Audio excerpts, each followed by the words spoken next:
एक छोटा सा जो न्यूक्लियस है, उस न्यूक्लियस के अंदर सारे के सारे प्रोटॉन्स और न्यूट्रॉन्स को जो बांध कर रखने वाली जो फोर्स है, that force is called nuclear force. उसके बाद देखिएगा properties of nuclear force. Properties of nuclear force में पहला है स्ट्रॉन्गेस्ट इंटरेक्शन।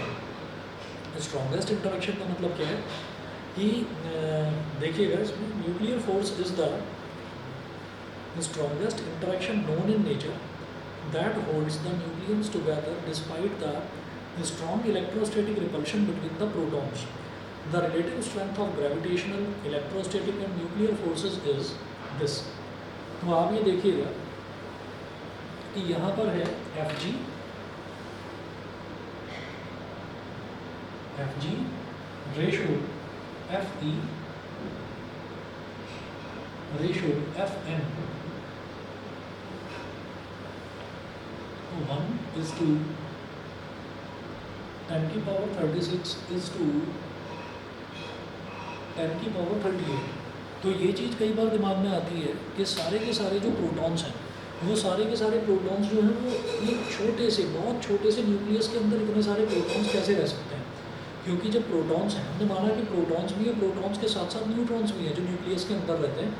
तो वो जो प्रोटॉन्स हैं वो सारे पॉजिटिवली चार्ज हैं, तो वो पॉजिटिवली चार्ज जो प्रोटॉन्स हैं वो तो एक दूसरे को रिपेल करेंगे। तो ऐसा कौन सा फोर्स है जो उन सारे के सारे प्रोटॉन्स को एक जगह बांध कर रखे हुए है। तो वो जो बाइंडिंग फोर्स है, उस बाइंडिंग फोर्स को ही हम बोल देते हैं न्यूक्लियर फोर्स। और दुनिया में, पूरे यूनिवर्स में 3 तरीके के फोर्सेस होते हैं। एक होता है ग्रेविटेशनल फोर्स, एक होता है इलेक्ट्रोस्टैटिक फोर्स और एक होता है न्यूक्लियर फोर्स। तो जो 2 बॉडीज़ के बीच में लगने वाला फोर्स है उसको हम ग्रेविटेशनल फोर्स बोल देते हैं। इलेक्ट्रोस्टैटिक फोर्स क्या है कि 2 चार्जेस के बीच में जो लगने वाला फोर्स है, चाहे फिर वो रिपल्सिव फोर्स हो चाहे फिर वो अट्रैक्टिव फोर्स हो, तो उस फोर्स को हम बोल देते हैं इलेक्ट्रोस्टैटिक फोर्स। और Fn का मतलब हो गया न्यूक्लियर फोर्स। तो ये है कि इन फोर्सेस का रेशो देखिए क्या है। इन फोर्सेस का रेशो ये होता है कि Fg यानी कि ग्रेविटेशनल फोर्स अगर 1 न्यूटन का है, ठीक है, तो इलेक्ट्रोस्टैटिक फोर्स उसी सेम पार्टिकल्स के बीच में अगर इलेक्ट्रोस्टैटिक फोर्स की बात करी जाए तो वो 10⁻36 न्यूटन होगा, तो इतना टाइम्स ज़्यादा, ठीक है। और जो अगर न्यूक्लियर फोर्स की बात करी जाए तो 10⁻38 न्यूटन। तो इसकी जो पहली प्रॉपर्टी बताई गई है स्ट्रॉन्गेस्ट इंटरेक्शन, वो पहली जो प्रॉपर्टी है स्ट्रॉन्गेस्ट इंटरेक्शन, वो इसीलिए बताई गई है कि ये जो है पूरे के पूरे यूनिवर्स में जो फोर्सेस मौजूद हैं, उन फोर्सेस में सबसे ज़्यादा स्ट्रॉन्ग फोर्स अगर कोई होता है तो वो न्यूक्लियर फोर्स होता है। दोबारा बताऊंगा, न्यूक्लियर फोर्स वो वाला फोर्स होता है, हमने कहा कि न्यूक्लियस के अंदर क्या क्या इकट्ठा है। न्यूक्लियस के अंदर प्रोटॉन्स और न्यूट्रॉन्स हैं। न्यूट्रॉन से तो किसी को कोई प्रॉब्लम नहीं, क्योंकि न्यूट्रॉन्स तो न्यूट्रल होते हैं। लेकिन जब हम प्रोटॉन्स की बात करते हैं तो प्रोटॉन्स सारे के सारे पॉजिटिवली चार्ज होते हैं। तो पॉजिटिव चार्ज प्रोटॉन्स जो हैं वो एक दूसरे को रिपेल करेंगे, तो एक दूसरे को दूर दूर की तरफ वो भेजेंगे। लेकिन उसके बावजूद भी वो फोर्स जो उन सारे प्रोटॉन्स को एक जगह बांध कर रखता है, उस फोर्स को ये न्यूक्लियर फोर्स बोल देते हैं। और वो बहुत ज़्यादा स्ट्रॉन्ग फोर्स होता है, बल्कि स्ट्रॉन्गेस्ट फोर्स होता है पूरे यूनिवर्स में, ठीक है। उसके बाद देखिएगा जो सेकंड प्रॉपर्टी है न्यूक्लियर फोर्स की, हम पेज नंबर 4 पर हैं। सेकंड प्रॉपर्टी जो न्यूक्लियर फोर्स की है वो है शॉर्ट रेंज फोर्स, यानी कि ये वाली जो फोर्स है इसकी रेंज कोई बहुत ज़्यादा दूर तक नहीं होती। तो देखिएगा ये है unlike gravitational and electrostatic forces, nuclear force is a short range force. तो ग्रेविटेशनल फोर्स बहुत दूर तक काम करती है, ठीक है। अच्छा, और जो इलेक्ट्रोस्टैटिक फोर्स है वो भी काफ़ी दूर तक काम करती है, लेकिन जो न्यूक्लियर फोर्स है वो काफ़ी शॉर्ट रेंज फोर्स होती है, न्यूक्लियस के अंदर ही काम करेगी। It operates only up to a very short distance of about 2 to 3 fermi metre. ये फर्मी का मतलब होता है 10⁻⁹, ठीक है। तो ये हो गया 2 to 3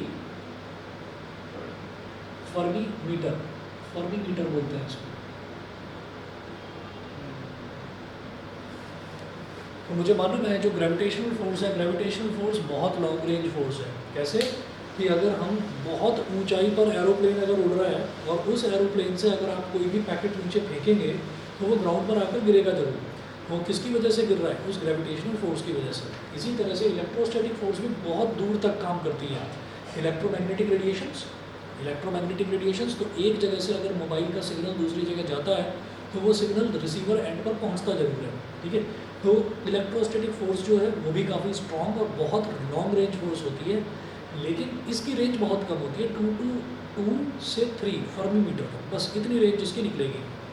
तो सर मैं इससे ये भी कह सकता हूँ किसी एटम का जो साइज होता है उसके एरिया अगर मैं निकालूँ तो 3 फर्मी मीटर स्क्वायर का ही होगा, मतलब वॉल्यूम निकालूँ तो 3 वो फर्मी इससे मीटर ज़्यादा ही होगा, वो इससे ज़्यादा ही होगा, क्योंकि अगर उस एटम की बात करेंगे तो उसमें उसके ऑर्बिट्स भी तो आएंगे ना। लेकिन ऑर्बिट्स में जो इलेक्ट्रॉन्स को जो खींच के रखता है वो तो न्यूक्लियस होता है।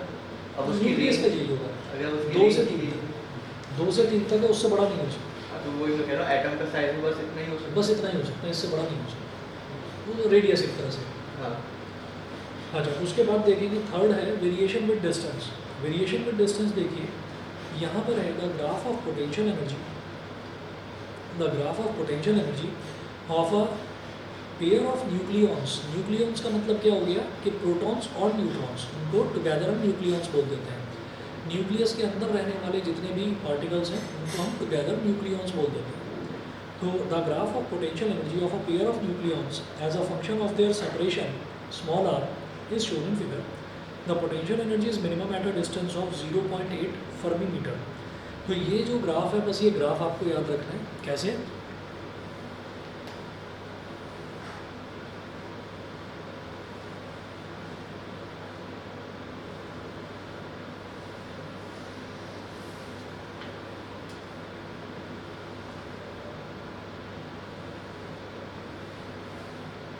ये तो 0 वाला पॉइंट हो गया, उसके बाद 100, 200 और 300। ये हो गया 100,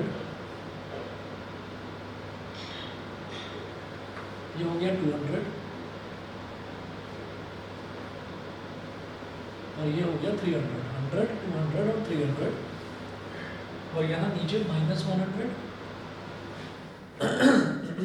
और इधर लिखेंगे पोटेंशियल एनर्जी, पोटेंशियल एनर्जी और ब्रैकेट में किस रेंज की है ये, मेगा इलेक्ट्रॉन वोल्ट की, मेगा इलेक्ट्रॉन वोल्ट की पोटेंशियल एनर्जी। और फिर यहाँ पर 1, ये 2, ये 3 और जो ये लास्ट वाला है ये हो गया 1, 2, 3 और 4, 1, 2, 3 और 4। अच्छा, तो यहाँ पर क्या होता है कि इसमें इन्होंने बोला था graph of potential energy of a pair of nucleons as a function of their separation small r is shown in figure. Separation small r का मतलब क्या है कि न्यूक्लियॉन्स के बीच में थोड़ा बहुत सेपरेशन तो होगा, थोड़ा बहुत सेपरेशन तो होगा, ऐसा तो नहीं है कि सारे के सारे एक साथ चिपके हुए हों। तो वो जो सेपरेशन है उस सेपरेशन को स्मॉल r मान लिया। अब वो जो सेपरेशन है उस सेपरेशन को हमने दिखा दिया यहाँ पर एक्स एक्सिस पर, तो सेपरेशन ये हो गया। और सेपरेशन का यूनिट क्या लिया है, जैसे यहाँ पर पोटेंशियल एनर्जी की यूनिट मेगा इलेक्ट्रॉन वोल्ट ली है, सेपरेशन की यूनिट ली है fermi metre, fermi metre FM, ठीक है। तो अब ये बोल रहे हैं कि the potential energy is minimum at a distance of r0 is equivalent to 0.8 fermi metre, ठीक है।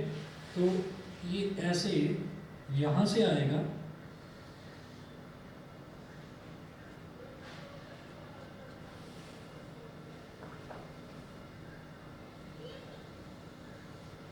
और इस तरीके से जाएगा। ये है इधर हमारा जो पोटेंशियल एनर्जी दिखाई दे रहा है वो 0 से ऊपर है, तो इसको मैं लिखूंगा positive potential energy. Positive potential energy को बेटा हम बोलेंगे रिपल्शन, रिपल्शन, ठीक है।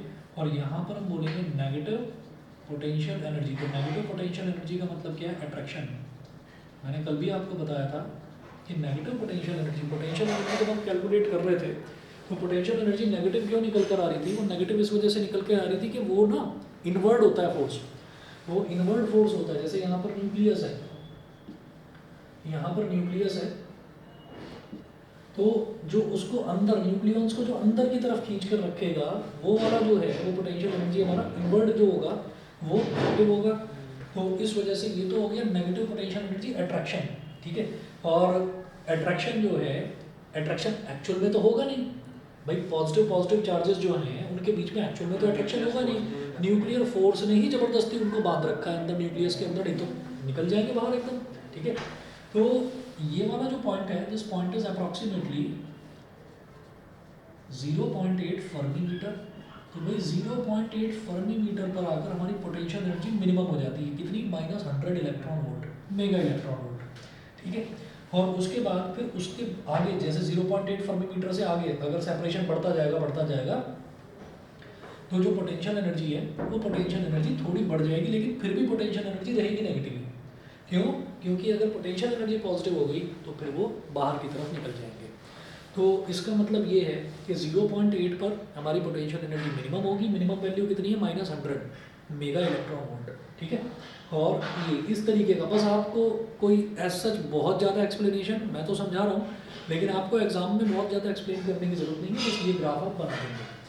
आपसे प्रॉपर्टीज पूछी जाएंगी न्यूक्लियर फोर्स की, तो ये थर्ड प्रॉपर्टी है वेरिएशन विद डिस्टेंस, ठीक है।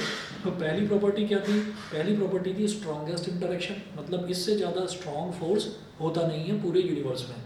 दूसरा शॉर्ट रेंज फोर्स, कि फोर्स जो है वो तो बहुत ज़्यादा स्ट्रॉन्ग है लेकिन रेंज बहुत शॉर्ट है इसकी, 2 से 3 फर्मी मीटर, बस इतनी रेंज है। और उसके बाद तीसरा जो है कि वो डिस्टेंस के साथ, डिस्टेंस किसके बीच का, 2 पेयर ऑफ न्यूक्लियॉन्स के बीच का, उसके डिस्टेंस के साथ उसकी पोटेंशियल एनर्जी कैसे वैरी करती है, वो ये ग्राफ, ठीक है। ग्राफ जहाँ पर भी आए, कोई ग्राफ मत छोड़ कर आना, ये पेपर को इंप्रेसिव बनाता है आपकी आंसर शीट को, तो इसको बनाना जरूरी है, मत सोचना कि मैंने लिख लिया तो हो गया मेरा काम, ठीक। अगला देखते हैं जी, फोर्थ जो इसकी प्रॉपर्टी है वो देखते हैं। अच्छा, इन्होंने इसको ना अगले पेज पर ग्राफ को एक्सप्लेन कर रखा है, तो ग्राफ देखिएगा, ग्राफ जो एक्सप्लेन कर रहा है, तो फर्स्ट पार्ट है for r is less than r0, तो ये वाला जो है ना डिस्टेंस, ये वाला ये r0 है, for r is less than r0 मतलब इधर वाले रीजन के लिए the potential energy increases rapidly with decreasing r, जो पोटेंशियल एनर्जी है वो इंक्रीज करती है विद डिक्रीजिंग r, कि आप r को धीरे धीरे धीरे धीरे डिक्रीज करते जाओ तो पोटेंशियल एनर्जी बढ़ती चली जाएगी, ठीक है। तो ये चीज़ है, और ये हमें पता भी है, पॉजिटिव पोटेंशियल एनर्जी रिपल्शन, मतलब आप उनको धीरे धीरे जितना नज़दीक लेते जाओगे प्रोटॉन्स को, उतना ही ज़्यादा वो ताकत से रिपल करेंगे एक दूसरे को, तो वो जो रिपल्सिव फोर्स है, रिपल्सिव पोटेंशियल एनर्जी बढ़ते बढ़ते बढ़ते बढ़ते 200 मेगा इलेक्ट्रॉन वोल्ट तक पहुँच जाएगी, ठीक है। तो बहुत ज़्यादा होती है ये एनर्जी, बहुत ज़्यादा। न्यूक्लियर फिजिक्स में ये चीज़ समझ में आएगी, एटम बम का जो ब्लास्ट होता है ना, उसमें यही एनर्जी का यूटिलाइजेशन किया जाता है, ठीक है।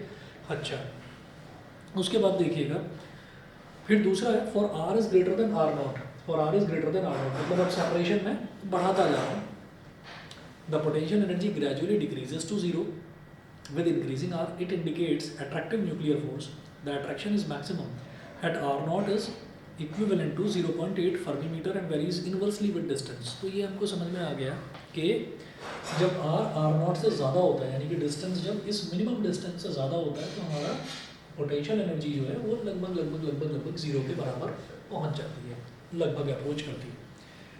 उसके बाद है for r is equivalent to 4 fermi metre, जब r जो है 4 फर्मी मीटर के बराबर हो जाता है, द न्यूक्लियर फोर्स बिकम्स 0। तो यहाँ तक पहुँचते पहुँचते आपका न्यूक्लियर फोर्स जो है वो 4 तक पहुँचते पहुँचते 0 हो जाता है, ठीक है। उसके बाद देखिएगा, it indicates that nuclear force is a short range force. इससे ये समझ में आता है कि न्यूक्लियर फोर्स जो है वो एक बहुत शॉर्ट रेंज फोर्स है, उसके बाद उस फोर्स का एग्जिस्टेंस रहता ही नहीं 4 फर्मी मीटर के बाद। चलिए जी, उसके बाद आप देखिएगा सर 4 तक ही पेज नंबर 4 तक के ही नोट्स नहीं, मैंने भेज दिए ग्रुप पर, अभी भेज दिए, सारे भेज दिए कंप्लीट। उसके बाद देखिएगा पेज नंबर 5 पर हैं हम, तो इसमें जो फोर्थ प्रॉपर्टी है charge independent character. Charge independent character है, it is seen from experiments that the attractive force between two neutrons, NN force, is nearly equal to that between two protons, PP force, or between a proton and a neutron, ठीक है। तो इसका मतलब क्या है कि charge independent character होता है किसका, न्यूक्लियर फोर्स का। It is seen from experiment that the attractive force between to neutrons, कि अगर 2 न्यूट्रॉन्स हैं तो 2 न्यूट्रॉन्स भी, भाई भले ही हमने ये मान लिया कि जितने भी न्यूट्रॉन्स हैं या जितने भी न्यूट्रॉन्स हैं वो सारे के सारे न्यूट्रल हैं। तो इसका मतलब ये थोड़ी है कि उनके बीच में कोई फोर्स एग्जिस्ट नहीं करेगा। भाई फोर्स तो एग्जिस्ट करेगा ना, क्योंकि वो भी तो पार्टिकल्स हैं। और हम जो न्यूटन्स लॉ ऑफ ग्रेविटेशन है, यूनिवर्सल लॉ ऑफ ग्रेविटेशन है, वो ये कहता है कि पूरे यूनिवर्स में कोई भी दो पार्टिकल्स हों उनके बीच में कोई ना कोई फोर्स ऑफ अट्रैक्शन ज़रूर होगा। ठीक है, तो इस वजह से यहाँ it is scene from experiments that attractive force between to neutrons के बीच में जो अट्रैक्टिव फोर्स होगा लगभग उतना ही दो प्रोटॉन्स के बीच में अट्रैक्टिव फोर्स होगा, लगभग उतना ही एक प्रोटॉन और एक न्यूट्रॉन के बीच में फोर्स होगा। वो फोर्स न्यूक्लियर फोर्स है। अच्छा, दस the nuclear force does not depend on the charge of the particles. इसलिए जो न्यूक्लियर फोर्स है वो कभी भी चार्ज पर डिपेंड नहीं करता, चार्ज इंडिपेंडेंट करेक्टर उसका होता है। ठीक है जी, बताइए यहाँ तक क्लियर है सभी को? ऑनलाइन वाले बताएं। ठीक है, चलिए जी, इसके बाद देखिएगा फिफ्थ है। ओके, फिफ्थ है सैचुरेशन इफेक्ट। सैचुरेशन इफेक्ट है nuclear forces show saturation effect, that is a nucleon interacts only with its neighboring nucleon। saturation effect का मतलब ये है कि वो जो है ना सिर्फ अपने नेबरिंग वाले न्यूक्लियन, जो उसके बराबर में न्यूक्लियन है, सिर्फ उससे इंटरेक्ट करेगा, किसी और के पास नहीं जाएगा। अच्छा, इंटरेक्शन का मतलब क्या है? कोलिजन, टकराना। तो वो अपने बराबर वाले न्यूक्लियन के साथ ही इंटरेक्ट करेगा, बाकी और किसी के साथ नहीं करेगा। This effect is called saturation effect. पांचवी प्रॉपर्टी ये हुई। अच्छा, छठी प्रॉपर्टी देखिए, spin dependent character. Spin dependent character का मतलब क्या होता है वो देखिएगा। The nuclear force between two nucleons having parallel spins is stronger than that between two nucleons having anti parallel spins. तो हमको एक चीज़ समझ में आ गई कि पैरेलल स्पिन्स का मतलब क्या है। स्पिन डिपेंडेंट करेक्टर मतलब न्यूक्लियर फोर्स का जो करेक्टर है वो स्पिन पर डिपेंड करता है, मतलब डायरेक्शन ऑफ स्पिनिंग पर डिपेंड करता है। मान लीजिए एक न्यूक्लियन ऐसे, न्यूक्लियन का मतलब क्या हो सकता है? कोई न्यूट्रॉन हो या प्रोटॉन हो। तो मान लीजिए एक ना इस तरह से रिवॉल्व कर रहा है ऐसे, और जो दूसरा है वो भी ऐसे रिवॉल्व कर रहा है। मतलब ये अगर मैं देखूँ तो कौन सी डायरेक्शन हो गई? Anti clockwise. और ये कौन सी हो गई? क्लॉकवाइज। लेकिन अगर देखा जाए तो इनके पैरेलल स्पिन्स क्या रहेंगे? पैरेलल स्पिन्स कैसे? क्योंकि ये भी इसी डायरेक्शन में जा रहा है, ये भी इसी डायरेक्शन में जा रहा है। अच्छा, फिर हम ये कर देते हैं एंटी पैरेलल स्पिन्स। तो एंटी पैरेलल स्पिन्स का मतलब क्या? दोनों ही क्लॉकवाइज डायरेक्शन में, ये भी क्लॉकवाइज डायरेक्शन में और ये भी क्लॉकवाइज डायरेक्शन में। तो ऐसे में क्या है कि एक इधर जा रहा है और एक इधर जा रहा है, तो दोनों के डायरेक्शन अपोजिट हो गए। तो जो ओरिएंटेशन है, ओरिएंटेशन जब सेम डायरेक्शन में होता है तो एंटी पैरेलल स्पिन्स हो जाते हैं। ओरिएंटेशन जब अपोजिट डायरेक्शन में होता है, जैसे ये एंटी क्लॉकवाइज है और ये क्लॉकवाइज है, तो वो पैरेलल स्पिन्स कहलाते हैं। तो इन्होंने बोला nuclear forces the nuclear force between two nucleons having parallel spins is stronger. तो जिनके पैरेलल स्पिन्स हैं उनके बीच का जो न्यूक्लियर फोर्स है वो स्ट्रॉन्गर होता है, और जिनके एंटी पैरेलल स्पिन्स हैं उनके बीच का जो न्यूक्लियर फोर्स है वो वीकर होता है कंपैरेटिवली। हाँ, बस बाय एक्सपेरिमेंटल ऑब्जर्वेशन ये उसकी प्रॉपर्टी है, ये देखा गया। ठीक है, और ज़्यादा डिटेल में करना नहीं है, बहुत है मतलब वो ज़्यादा जो है फिर वो न्यूक्लियर फिजिक्स में हम चले जाएंगे, उसकी अभी ज़रूरत नहीं है। हाँ जी, उसके बाद देखते हैं जरा exchange forces. Exchange forces, the nuclear force between two nucleons arise from the constant exchange of particles called mesons between them। Nuclear force between two nucleons, दो न्यूक्लियॉन्स के बीच में जो न्यूक्लियर फोर्स है वो आती कहाँ से है? उसका कोई ओरिजिन है क्या? वही चीज़ है, the nuclear force between two nucleons arise from the constant exchange of particles called mesons between them. तो क्या होता है ना कि अब ये एक नई कहानी हो गई। ये नई कहानी ये हो गई कि भाई अभी तक हमने सुना था एटम सबसे छोटा है, उसके बाद पता चला कि नहीं जी इलेक्ट्रॉन्स रिवॉल्व करते हैं, इलेक्ट्रॉन्स और छोटे हैं। उसके बाद नहीं न्यूक्लियस है, इलेक्ट्रॉन्स तो बाहर घूम रहे हैं। न्यूक्लियस के अंदर जो न्यूट्रॉन्स हैं, प्रोटॉन्स हैं, वो सब एटॉमिक पार्टिकल्स, वो और ज़्यादा छोटे हैं। अब ये समझ में आ रहा है कि नहीं जो उनसे छोटा भी कुछ है, उसको मीसॉन बोलते हैं, उसको मीसॉन बोलते हैं। तो ये जो न्यूक्लियर फोर्स है इनको एक्सचेंज फोर्स इस वजह से कहा जाता है, जैसे ये अराइज कहाँ से होती है, न्यूक्लियर फोर्स आती कहाँ से है, constant exchange of particle called mesons between them. तो जब वो टकराते हैं ना, जैसे न्यूट्रॉन्स टकरा रहे हैं न्यूट्रॉन के साथ या प्रोटॉन के साथ, या प्रोटॉन प्रोटॉन के साथ टकरा रहे हैं, तो जब वो आपस में टकराते हैं, तो जब वो टकराते हैं ना, तो टकराने पर क्या होता है कि वो ना एक अपना मीसॉन दूसरे को दे देते हैं। टकराएंगे कैसे, वो ठीक है। करेंगे ना। नहीं, आपस में न्यूक्लियर फोर्स ने उनको बाइंड कर रखा है। अब न्यूक्लियर फोर्स ने जो बाइंड कर रखा है, वो बाइंड करने की वजह से वो आपस में थोड़े बहुत टकराएंगे भी। बट हम तो वही तो निकलते हैं कि फोर्स कहाँ से आती है। वही तो बता रहा हूँ कि उसमें क्या है कि जब सारे के सारे अंदर की तरफ न्यूक्लियस के अंदर बंधे हुए हैं, तो हमने ये कहा कि ये जो न्यूक्लियर फोर्स है दो न्यूक्लियॉन्स के बीच में, ये इस वजह से आ रही है कि कहीं ना कहीं जो इनका टकराव होता है, उसमें क्या होता है कि ये ना मीसॉन्स एक्सचेंज करते रहते हैं। एक दूसरे को दे देता है अपना मीसॉन, दूसरा जो है वो तीसरे को दे देता है, तीसरा चौथे को दे देता है। इस तरह से मीसॉन्स का एक्सचेंज चलता रहता है। तो जब मीसॉन्स का एक्सचेंज चलता रहेगा, तो उसकी वजह से ही एक फोर्स जनरेट होती है, उसी को न्यूक्लियर फोर्स बोल देते हैं। ठीक है।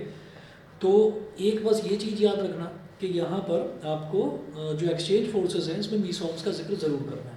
एक लाइन करनी है और ज़्यादा डिटेल में नहीं करना। समझ गए भाई? ऑनलाइन वाले बता दीजिए।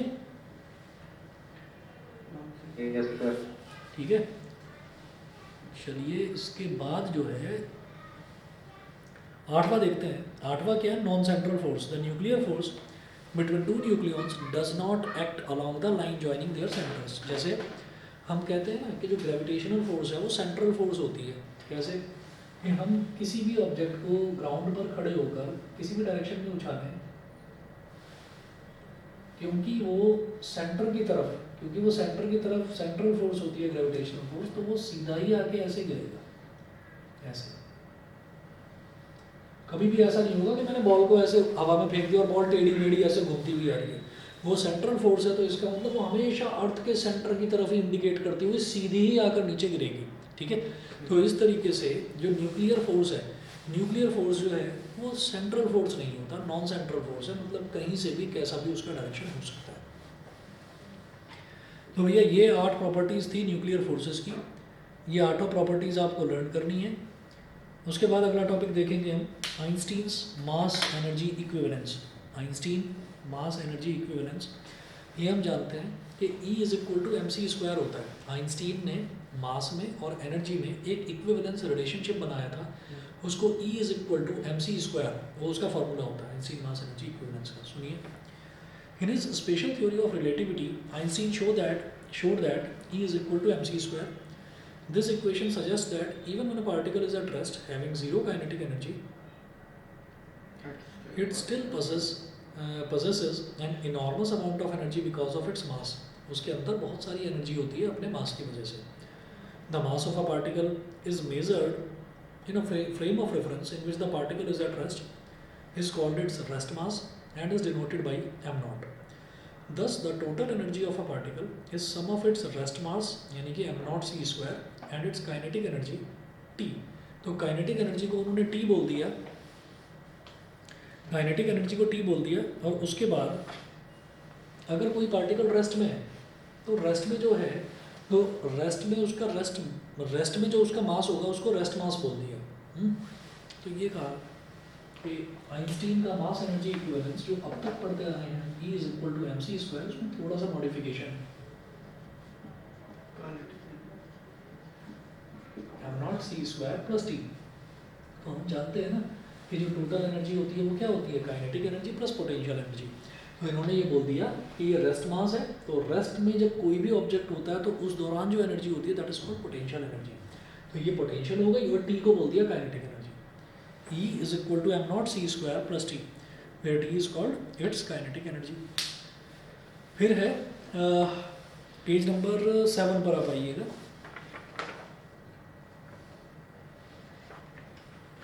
The law of conservation of mass energy states that the sum of the mass energy of a system of particles is the same before and after their interaction. Law of conservation of energy यहाँ पर भी applicable होगा। ठीक है। उसके बाद है mass defect. तो मास डिफेक्ट देख लीजिए, मतलब मास जो है, मास में थोड़ा सा डिफेक्ट होता है, मतलब थोड़ा सा अंतर होता है। वो अंतर क्या है वो देखिए। The difference between the rest mass of a nucleus and the sum of the rest masses of its constituent nucleons is called its mass defect. तो हमने ये कहा कि जो न्यूक्लियस है ना, न्यूक्लियस का जो मास है वो सारे न्यूक्लियॉन्स के मासेस के सम के बराबर होता है। लेकिन the difference between the rest mass of a nucleus, rest mass of a nucleus मतलब जब न्यूक्लियस रेस्ट में है, जब न्यूक्लियस कहीं मूव नहीं कर रहा है, the difference between the rest mass of a nucleus and the sum of the rest masses of its constituent nucleons, कि उसके जो न्यूक्लियॉन्स हैं उन सबका जो रेस्ट मासेस है, ठीक, रेस्ट मास कोई नई चीज़ नहीं है। रेस्ट मास का मतलब ये है भाई, आइंस्टीन की मास एनर्जी इक्विवेलेंस ने ये बताया कि जो एनर्जी है ना,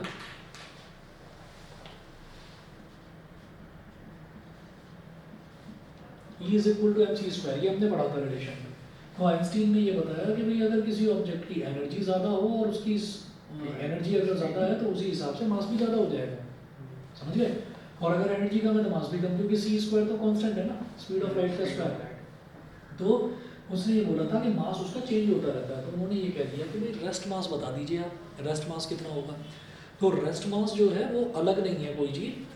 उसने ये बोला कि एक जो जो हम मास पढ़ते हैं ना, जैसे मान लीजिए हमारा मास है कुछ भी, तो हम अपना दौड़ते हुए मास नहीं निकालते हैं, हम रेस्ट में ही निकालते हैं, चुपचाप खड़े हो जाते हैं वेइंग मशीन पर, अपना मास निकालते हैं। तो that mass is called rest mass. तो इन्होंने बोला कि consider the nucleus x A Z, nucleus को हम बोलते हैं हमेशा ऐसे,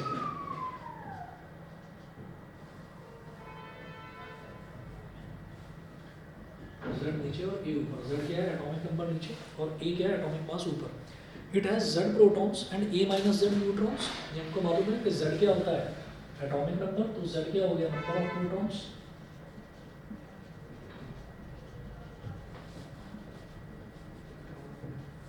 और A माइनस Z क्या हो गया, न्यूट्रॉन्स। तो उसमें Z तो प्रोटॉन्स है और A माइनस Z न्यूट्रॉन्स है। तो its mass defect will B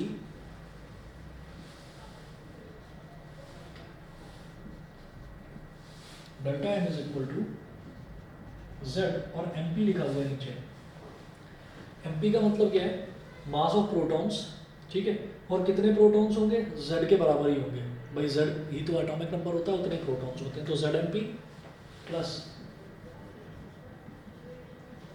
A minus Z into MN। A minus Z क्या हो गया, नंबर ऑफ न्यूट्रॉन्स, और MN का मतलब क्या है, एक न्यूट्रॉन का मास, तो ये सारे न्यूट्रॉन्स का मास हो गया, ठीक है।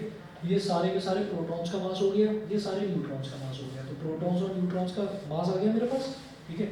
अब इसमें से m सब्ट्रैक्ट कर दिया। m क्या है, mass of, rest mass of nucleus.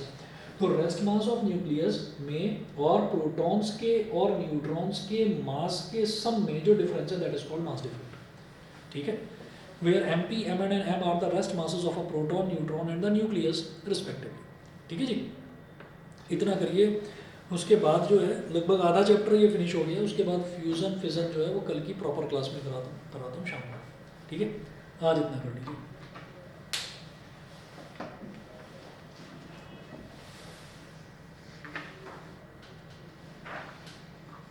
तो मैं ये पूछा लक्ष्य रोल सर एम क्या है?